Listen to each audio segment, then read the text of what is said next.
ప్రభు యొక్క ఘనమైన నామాన్ని బట్టి ప్రతి ఒక్కరికి వందనాలు చెల్లిస్తూ ఉన్నాను. ఈ ఉదయకాలాన్ని నీ ఆత్మీయ జీవితం ఎలాగుందని నువ్వు గన పరిశీలన చేసుకున్నట్లయితే ఇర్మియా 15:19 కాబట్టి యెహోవా ఇలాగ సెలవిచ్చును, నీవు నా తట్టు తిరిగిన ఎడ్ల నీవు నా సన్నిధి నిలిచినట్లు నేను నిన్ను తిరిగి రప్పింతును. ఏవి నీచంలో ఏవి ఘనములో నువ్వు గుర్తుపెట్టిన ఎడ్ల నీవు నా నోటి వల్ల ఉందు. వారు నీ తట్టు నాకు తిరగవలను గాని నీ వారి తట్టు నువ్వు తిరగవలసిన అవసరం లేదు. అప్పుడు నేను ఈ ప్రజలను పడగొట్టజాలని ఇతని ప్రకారముగా నేను నియమించదను.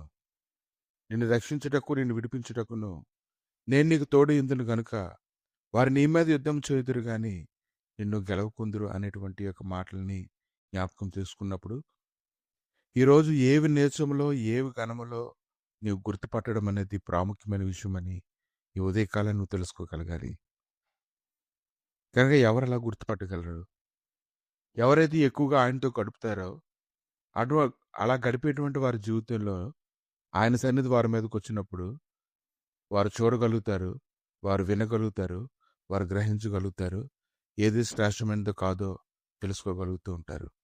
ఇంకా వారు ఒక కాకర పట్టుకుంటారు, దాని యొక్క వెలుగు అన్ని చోట్ల కనపడుతూనే ఉంటుంది. దేవుని యొక్క వాక్యం వారికి వెలుగుగా ఉంటుంది. ఆ యొక్క అగ్నిని పట్టుకుని వారు బయలుదేరుతూ ఉన్నప్పుడు మార్గమంతా అగ్నిమయంగా ఉండడాన్ని వారు గమనిస్తారు. కనుక ఈరోజు నీ కళ్ళు తెరవబడినట్లుగా, నీ చెవులు తెరవబడినట్లుగా, నీ హృదయం తెరవబడినట్లుగా ఈరోజు ఆయనతో సహవాసం, శ్రేష్టమైనటువంటి సహవాసం, లోతైనటువంటి సహవాసం, బలమైన ఆసక్తితో కూడినటువంటి సహవాసం నువ్వు కావాలని నువ్వు కోరుకున్నట్లయితే ఈ ఉదయకాలాన్ని ప్రభువుని దాన్ని కనుగరించడానికి శక్తిమంతుడే ఉన్నాడు. అటువంటి బలముతో దేవుడిని అభిషేకించాలని కోరుకుంటూ ఉన్నారు. కనుక ఏవి ఘనములో ఏవి నీచములో ఈరోజు నువ్వు గుర్తుపట్టాలి. అది ఒక్క రోజులో జరిగేది కాదు. కానీ దానియేలు జీవితంలో ఆయనతో క్రమంగా అతను గడుపుతూ ఉన్నప్పుడు దేవుడైతే అతని ఆహార విషయంలోనే అతని కళ్ళు తెరిచినప్పుడు తను అపవిత్రపరచుకోకూడదని అతను ఆలోచన చేసుకొని అతడు గుర్తుపట్టి దాని కొరకు జీవించడానికి అధిపతిని బ్రతిమలాడుకుంటూ ఉన్నప్పుడు దేవుడు మార్గం సరళం చేసి అతడు రాజు వద్దకు తీసుకొని రాబడినప్పుడు అందరికంటే 10 శ్రేష్టమైన జ్ఞానం కలిగి ఉన్నాడని రాజు గుర్తించడం అనేది జరిగింది.